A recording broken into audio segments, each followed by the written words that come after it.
नमस्कार दोस्तों, स्वागत है आप सभी का आपके अपने प्रिय चैनल सन्यासी जी के में। बट सावित्री के दौरान भूलकर भी इतना करें ये गलतियां नहीं तो बन सकती हैं आपकी दुर्भाग्य का कारण। मेरे साथियों, आप सभी को हम बता दें कि 2025 में बट सावित्री व्रत के दौरान अगर भूलकर जाने अनजाने में भी कर दी यह गलतियां तो बर्बाद हो जाओगे। भक्तों, अगर जिस महिला की शादी हो गई है तो उन महिलाओं को विशेषकर इन चीज़ों का ध्यान जरूर रखना चाहिए। तो मेरे साथियों, जो आपको बताया जा रहा है उसे देखिए और सुनिए। नंबर 1 है कि शास्त्रों में स्पष्ट बताया गया है कि किसी भी शादीशुदा महिला को एकदम सफेद रंग का वस्त्र कभी नहीं पहनना चाहिए। ऐसा करने से आपके मानसान को ठेस पहुंच सकती है। आपको बता दें कि आजकल के फैशन के युग में महिला सुंदर दिखने के लिए काफी ऐसी हदें पार कर देती है जिसके बारे में सोचना भी पाप के बराबर है। वास्तुशास्त्र के अनुसार किसी भी शादीशुदा महिला को एकदम सफेद रंग की साड़ी या सूट कभी नहीं पहनना चाहिए। इसके पीछे का कारण यह है कि सफेद रंग की साड़ी को पहनने से पतिव्रता धर्म बिल्कुल खत्म हो जाता है और उनके रिश्ते में नकारात्मक ऊर्जा का आगमन हो जाता है, क्योंकि यह लिबास विधवा होने का है। ऐसे में आप अपने पति की मृत्यु का कारण बन सकती हैं, इसीलिए हो जाएं सावधान। वहीं अगर आप सफेद रंग का वस्त्र पहनना चाहती हैं तो ऐसा पहने जिसमें कुछ और रंग भी जरूर हो, लेकिन एकदम सफेद रंग का कपड़ा कभी ना पहने। अब नंबर 2 है कि इस आधुनिक दौर में महिलाएं सुंदर दिखने के लिए पैरों में सोने की पायल और बिछियां पहन लेती हैं, जो कि शादीशुदा महिलाओं के लिए पूरी तरह से अशुभ माना जाता है। पैरों में सोने से बनी हुई चीजों को पहनने से कुबेर महाराज का अपमान होता है और जिसके कारण आपके परिवार से रिश्ते टूट सकते हैं और कई सारी परेशानियों का आगमन भी हो सकता है। इसीलिए सोने को पैर में कभी न पहने। पैरों में सोना पहनने से पाप लगता है, इसीलिए हो जाएं सावधान। नंबर 3 है सिंदूर और मंगलसूत्र का महत्व। हिंदू धर्म के अनुसार सिंदूर और मंगलसूत्र के बिना शादी अधूरी मानी जाती है। आपको बता दें, यह तो सभी लोग जानते हैं कि हिंदू महिलाओं के लिए सिंदूर सुहाग की निशानी होती है। इसे वे अपने पति की खुशी से जोड़ती है। ऐसे में अगर जो महिला विवाहित होकर भी सिंदूर न लगाएं तो दुनिया का सबसे बड़ा पाप माना गया है और आपके इस पवित्र रिश्ते को और व्यक्ति मनहूसियत का नाम दे सकते हैं। इसीलिए मांग में सिंदूर होना आवश्यक है। वहीं मंगलसूत्र का भी बड़ा महत्व है। मंगलसूत्र में सोना या पीतल भले ही ना लगा हो, लेकिन पीले धागे में काले मोती जरूर होने चाहिए। ऐसा माना जाता है कि मंगलसूत्र का पीला हिस्सा माता पार्वती और काला हिस्सा भगवान शिव माना गया है। शास्त्रों के अनुसार शादी होने के बावजूद भी जो महिलाएं मंगलसूत्र नहीं पहनती हैं तो सबसे बड़ा पाप है। ऐसे में आपके रिश्ते पर कलंक लग सकता है। इसीलिए एक शादीशुदा महिला को मंगलसूत्र अवश्य पहनना चाहिए। अगर आपके पास मंगलसूत्र नहीं है तो कम से कम गले में काला धागा तो पहन सकते हैं। वही दोस्तों, क्या आप जानते हैं कि अगर सिंदूर में एक ऐसी चीज रख दी जाए जो आपके लिए और आपके परिवार के लिए बेहद शुभ हो, लेकिन क्या आप ऐसी चीज के बारे में जानते हैं? अगर नहीं तो वीडियो को अंत तक जरूर देखिएगा, क्योंकि अब हम बताने वाले हैं कि ऐसी कौन सी चीज है जो सिंदूर की डिब्बी में रखनी चाहिए। धार्मिक मान्यता के अनुसार सिंदूर लगाने के कई नियम होते हैं जिनका पालन करना अनिवार्य होता है। सिंदूर लगाने के संदर्भ में जो भी नियम बनाए गए हैं, सभी सुहागिन महिलाओं को इन नियमों का विधिपूर्वक पालन करना चाहिए, अन्यथा उनके जीवन में परेशानियां उत्पन्न होने लगती हैं। जो महिलाएं सिंदूर के नियमों का पालन नहीं करती, ऐसी महिलाओं के पति को धन तथा स्वास्थ्य संबंधी समस्याओं का सामना करना पड़ सकता है। तो आइए जानते हैं सिंदूर लगाने के वे कौन से नियम हैं जिनका पालन हर महिलाओं को करना चाहिए।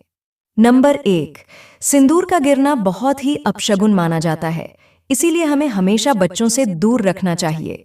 अगर आप किसी ऐसी जगह पर रखेंगी तो बच्चे इसे हाथ लगाएंगे और यह गिर सकता है।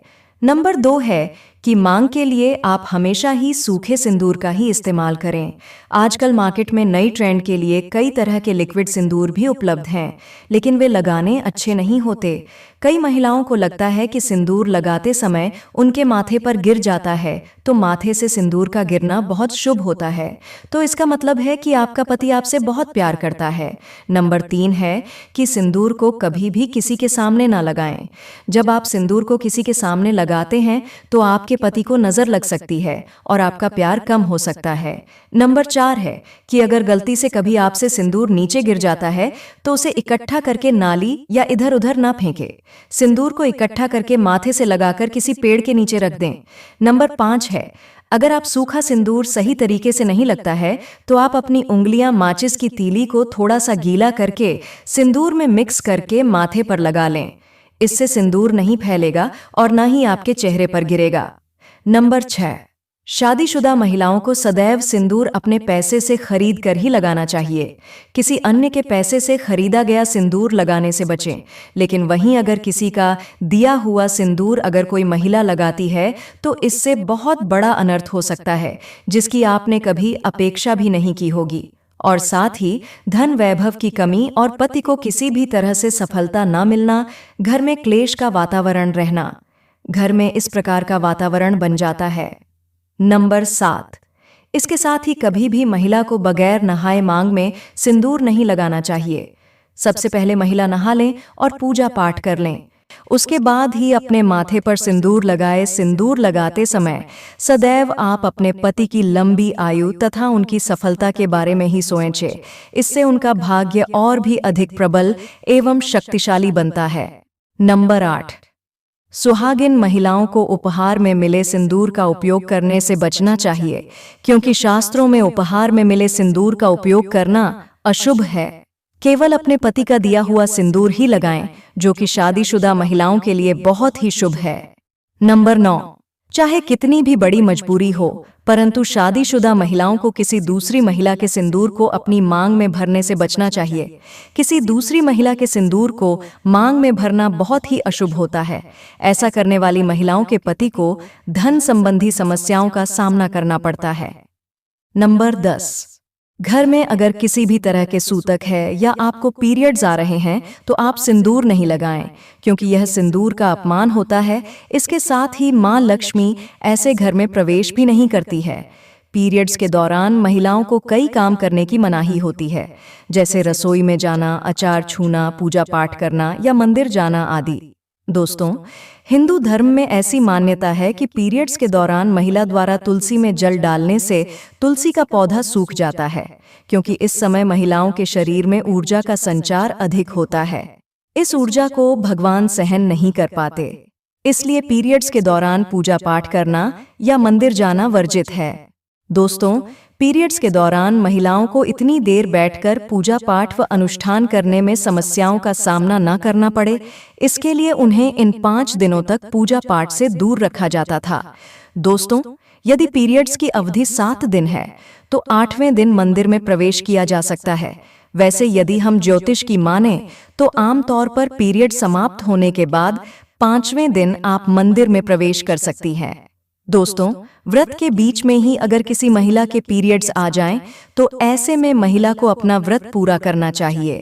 पीरियड्स के दौरान भी मन में भगवान के प्रति आस्था कम ना हो।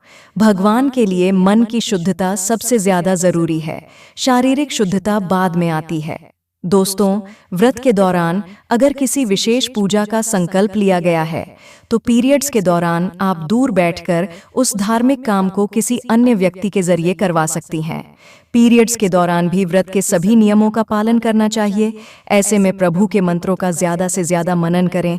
और मेरे साथियों, अगर आप चाहते हैं कि और लोगों के जैसे आप पर भी लक्ष्मी माता की कृपा हमेशा बरसती रहे, तो माता लक्ष्मी को समर्पित इस वीडियो को एक प्यारा सा लाइक अभी कर दे और साथ ही इस चैनल को सब्सक्राइब करके कमेंट्स में अपने राशि के साथ जय लक्ष्मी माता जरूर लिखे। धन्यवाद।